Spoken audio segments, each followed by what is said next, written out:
and welcome to the Fantasy Boardroom. Yes, we are live. We are here. And hold on 1 second. I'm an idiot. I went live about 5 seconds too early. All right. So we are back. We are ready for Thanksgiving. And so I'm a little bit early, but that's because, we do have this holiday coming up. So, got a little bit of a couple things to do right after the show tonight, so just kind of wanted to get a jump on it. So we are past week 12. We only have 2 weeks left in the regular season, 2 weeks to go. Time to just leave it all out there. Most leagues at this point, you've had your trade deadline pass, so there's not really much to do in the way of trades. All there is really just setting the best lineup possible each week.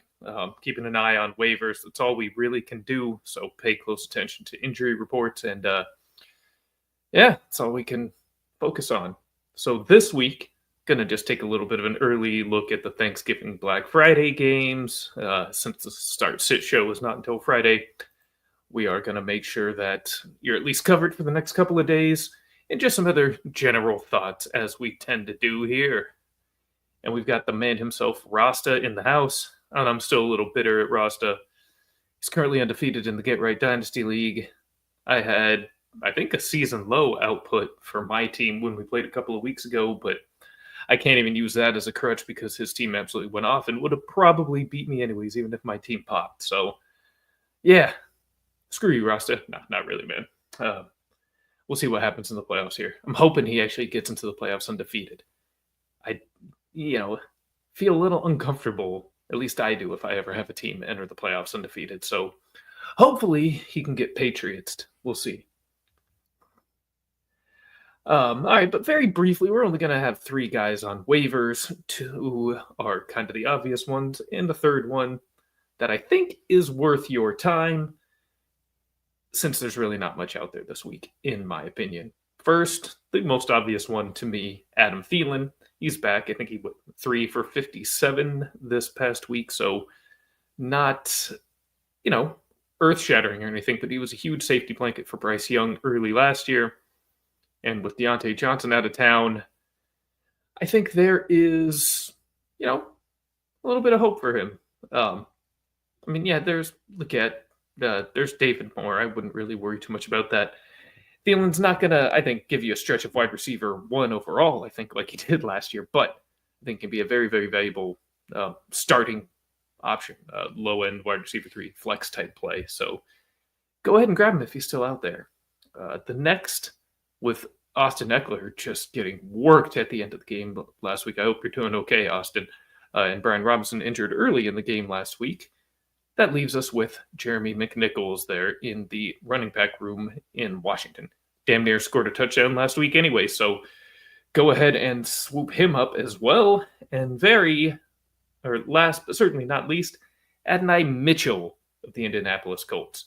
Josh Downs once again got injured on Sunday. Ashton Doolin picked up an injury. Michael Pittman remains on the injury report. And while there hasn't really been production there yet for Mitchell, he's kind of popped off the screen on a few plays. He's passing the eye test in terms of separation and speed, so I think he'll have some opportunities. He's not a guy I'm going to throw in right away, but certainly a guy I would like to keep an eye on and grab him now, just in case there's a possibility he gets an increase in volume in the playoffs. Definitely a guy I want to stash away if I have an open spot. Yeah, I bet you do want to get a loss or 2 now. I'm hoping you don't, although I don't think you are going to take one. Your schedule the rest of the way in that league is favorable, so all the rest of us can do is hope and pray that Burrow and Chase don't absolutely go bonkers in weeks 16 and 17. As long as that doesn't happen, we've got a shot against you. That's really the biggest key to Ross's team, that Burrow-Chase stack. Having guys like Mahomes and McCaffrey and DK Metcalf and Justin Jefferson all help him too, but really, if we can just keep that stack contained, there's a chance. So yeah, those are the only waiver folks that I have for you. Again, kind of a light week, but with guys like Mitchell, again, be paying attention to injuries out there, who's popping up. So when you've got 3 wide receivers on the injury report, a guy who's looking decent and putting himself in position to earn more opportunity, snag him. All right, let's jump into Thanksgiving, baby. Thanksgiving. Adam Sandler. Go check it out. Thanksgiving song. If you're young and haven't familiarized yourself with the greatness, go look up the Thanksgiving song on YouTube. You can even get away from this right now and go do that. It's a better use of your time. But just in case you want to stick around for the fancy conversation, Bears Lions is what kicks us off on Thanksgiving morning. And for most of my life, I mean, up until maybe the last couple of years, frankly, the Lions game, the early game, was the one that was kind of an afterthought. The formality, yeah, the Lions play every Thanksgiving. They get their ass kicked every Thanksgiving. Who cares? Well, not the case this year, my friend. This is the class of the NFL playing as well as they have been all year for the most part. David Montgomery, though, had to exit the game with an injury. Keep an eye on him over the next couple of days, but in this game, I mean, it's pretty obvious that you just start all of your regular Lions players, and especially if Monty misses, Gibbs could be in for a whale of a game, so keep an eye out for that. And then on the Bears side, honestly, don't be afraid to start him. Start Swift, start DJ Moore, I'd start Roma Dunze. I'd even start Keenan Allen in a pinch if you need to, although we're not having we're in between Buymageddons this week, so you may not necessarily need to do so. Caleb can remain on the bench in single QB, but I'm not worried about starting him at Superflex. I think this is going to be a tasty, tasty game. On the flip side, when the Lions normally were the afterthought, the disaster team, they've traded places with the Cowboys. Now, while the Cowboys have rarely been an elite, great team in my life going into Thanksgiving games, they're often a pretty good team, a playoff team. This year we have the Cooper Rush version of the Cowboys going up against potentially the Tommy Cutlets version of the Giants. Could be Drew Lock time with I'd say Danny DeVito, Tommy DeVito nursing a sore forearm, Brian Dable told us today. So yeah, this shit's disgusting, if I'm being honest. This is the nap time game.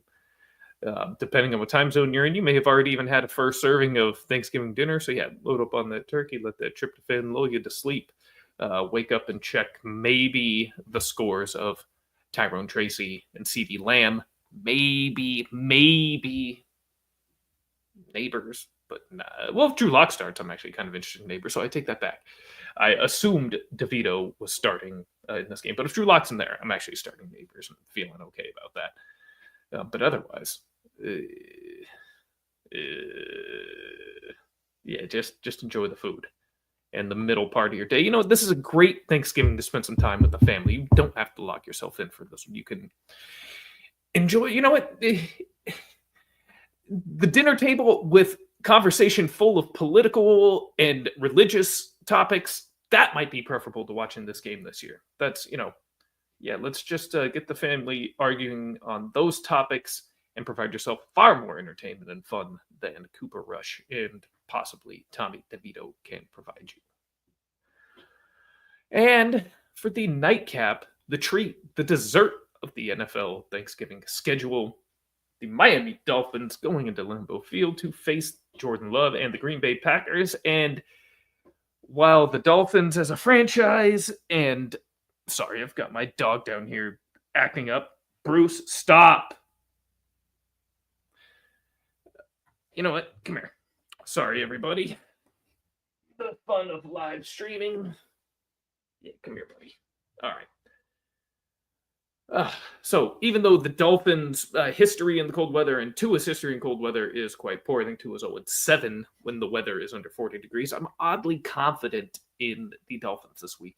Now, I don't necessarily think they're going to win the game, but I simply can't bench Tyreek ever, even in this season. It's just impossible for me to do, and I can never advise anyone to do such a thing. Jonnu Smith has played himself into being an every week tight end starter. Devon Achane does not get benched, and Jalen Waddle has re-earned flex consideration. I'm actually confident in starting him moving forward already. I think he needed that big game. And on the Packers side, it's pretty obvious to start Jordan Love and Josh Jacobs. And this week, Romeo Doubs is likely to miss concussion on Sunday against the 49ers. And with this being a Thursday game, I have a real hard time envisioning him being able to get through protocol in time. So I'm riding Jaden Reed, and probably Tucker Kraft is my other favorite pass catcher in this matchup. And then there is Black Friday. We get a tasty Friday treat. Just kidding. It's a bit of another probably afterthought game, although with the Chiefs, you'll be wanting to pay attention for fantasy purposes. So we've got the Raiders, we've got the Chiefs. Start Mahomes, start Kelsey, start Hunt, or Pacheco if he's back, and start Hopkins. And on the Raiders, if AOC is active, Aiden O'Connell, Bowers, and Jacoby Myers. If it is Desmond Ridder, Bowers only. The Raiders are an abject disaster, dumpster fire, just pox on the sport. Terrible, terrible team. Shameful that we have to watch them in a standalone game, especially over holiday weekend. Messed up. But hopefully they can pull off a little miracle like they did on Christmas Day and take down Mahomes and the Chiefs. That'd be fun. So some general thoughts for the rest of the way. Start Jerry Jeudy, rest of season with Jameis at the helm. The guy's just balling right now, and Jameis is going to keep slinging the ball. It's just that simple. Trump Ford is not that great. Nick Chubb is not, Nick Chubb right now. So they're going to rely a lot on Winston to just keep throwing to keep him in the game. We already kind of touched on him with the waivers, but Adam Thielen, I love him rest of season as well. Again, he was a security blanket for Young last year, and Deontay out of town, I think that kind of reemerges. With Shane Waldron gone, the Bears offense is back, baby. Let's go. Still going to sit Caleb for the most part the rest of the way, but the skill guys I am playing with confidence the rest of the season, particularly Swift and Moore, and honestly, Odunze. Don't worry about Justin Jefferson. Teams will not be able to do what Chicago did this past Sunday and bracket him with four guys, or they're going to get burned by Addison and TJ Hawkinson, like Chicago did on Sunday. JJ will get his moving forward. Do not worry about the elite. And also, Hawk is back. I think he's a top 12 tight end the rest of the way as well. Welcome back to the fantasy circle of trust, Mr. TJ Hawkinson. No secret here, but CJ Stroud, old news, should not be starting single QB. Nico and Mixon are really the only safe plays on the Texans moving forward. I would avoid the rest as much as possible. The team is not that great. In Tennessee, though, Tony Pollard is a stud. And I'm not benching him ever, at least the rest of the season. Whether Spears plays or not, it is the Tony Pollard show. This next little note pains me dearly, as he is a favorite of mine, and I believe still one of the most talented at his position in the league, but Jonathan Taylor is starting to worry me. The Indy offense is just a struggle a lot of the time, and it feels like the man's just being wasted. I hope things can come together for the playoffs because I won't be able to bench Jonathan Taylor. It just can't happen. But even though it's known and very obviously not going very well right now, I just, again, can't bring myself to do it. Really need the Colts offensive line to figure some things out, and the offense as a whole to get a little fluidity, which, whether it's Richardson or Flacco, doesn't inspire a lot of confidence.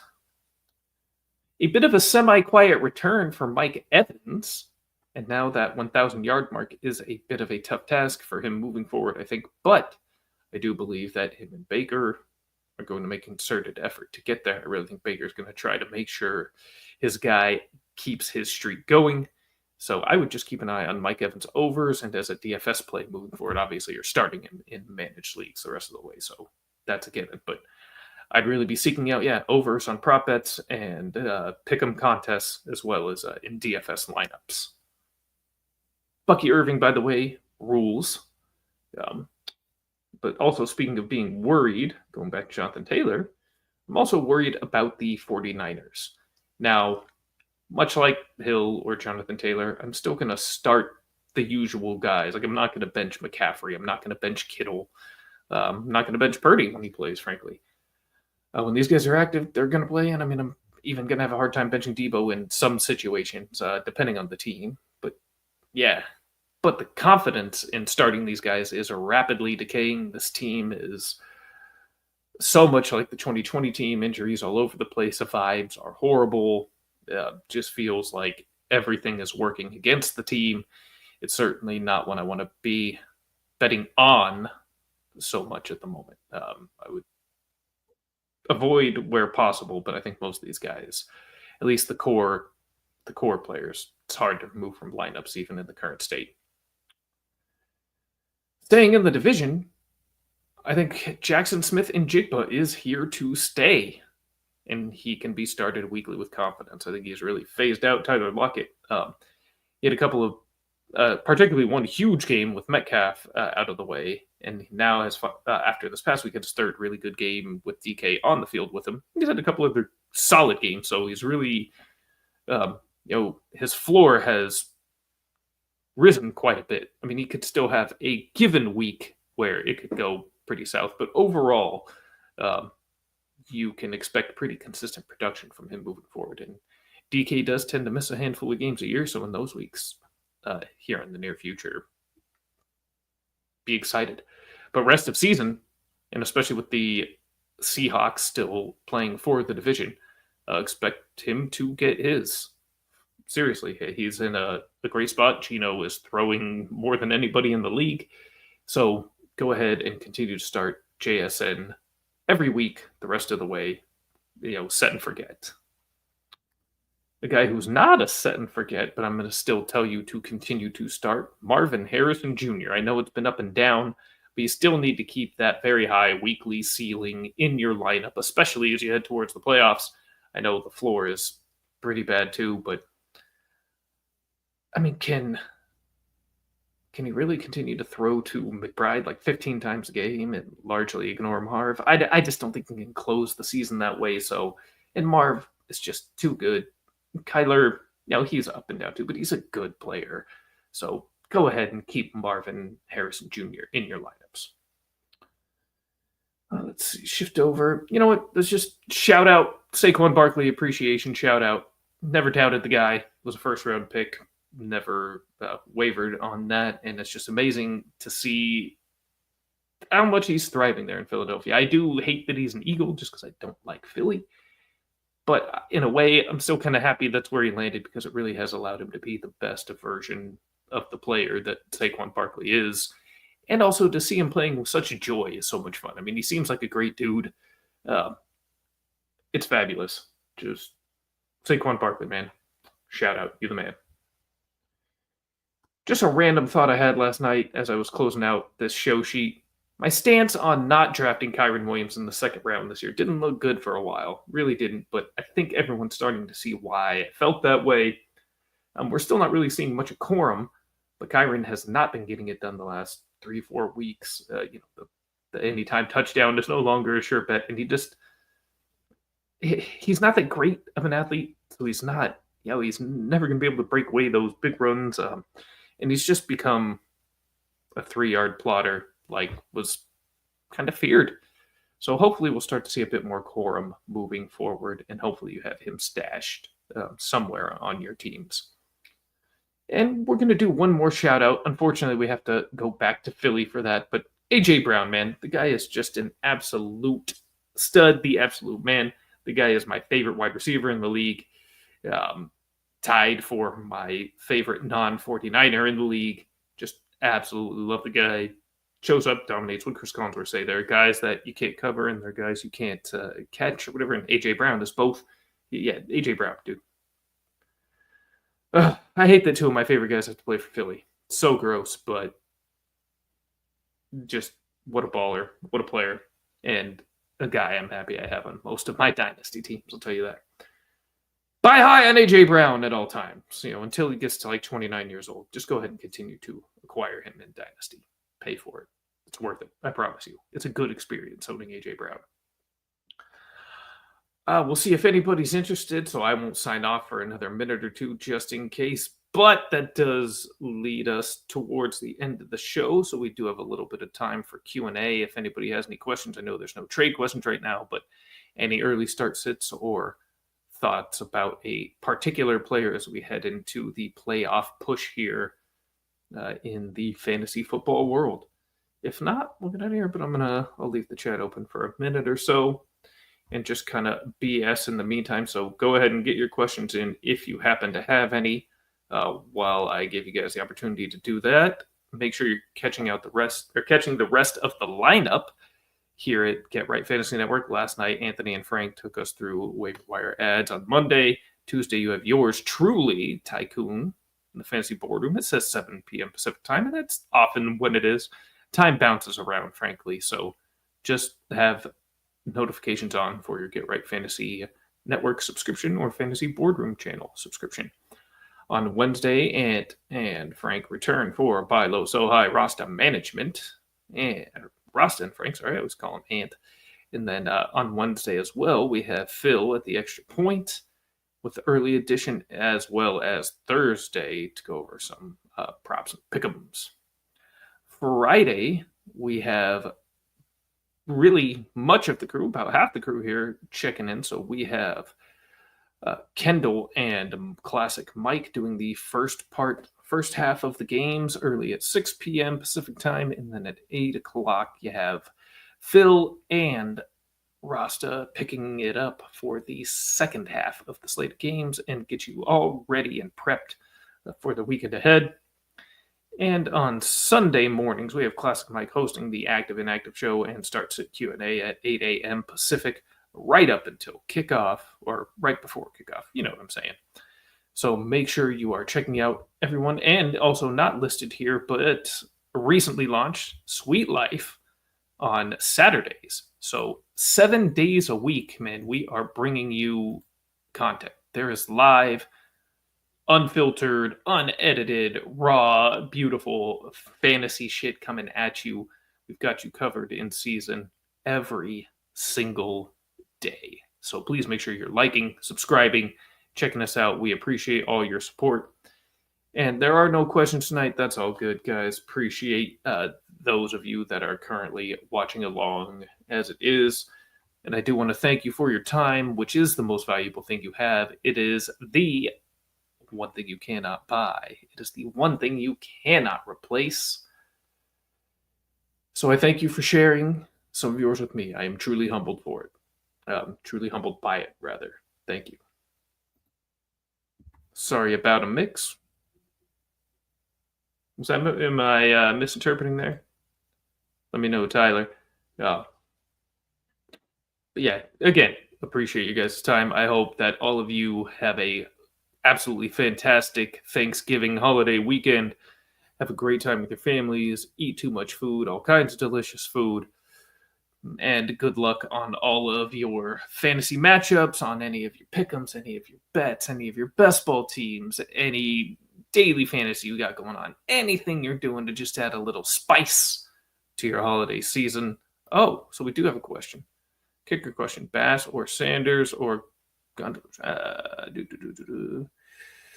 Well, it's going to be snowy in Buffalo this Sunday night, I believe. So, and Sanders, is this supposed to be Gonzalez? What does Gonzalez have?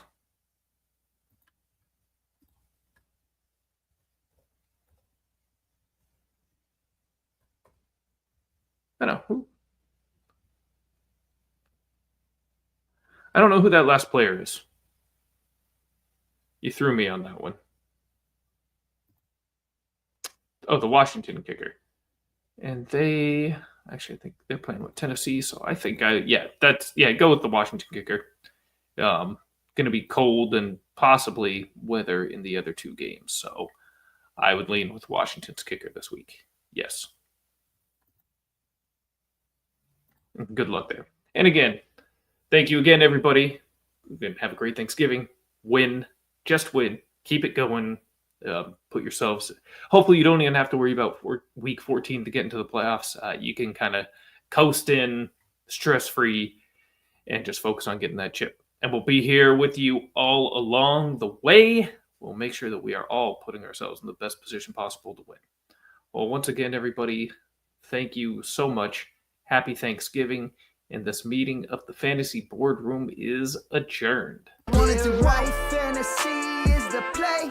Marking nothing, but I tune in every Friday. Strategies provided, I will lock in every way. So go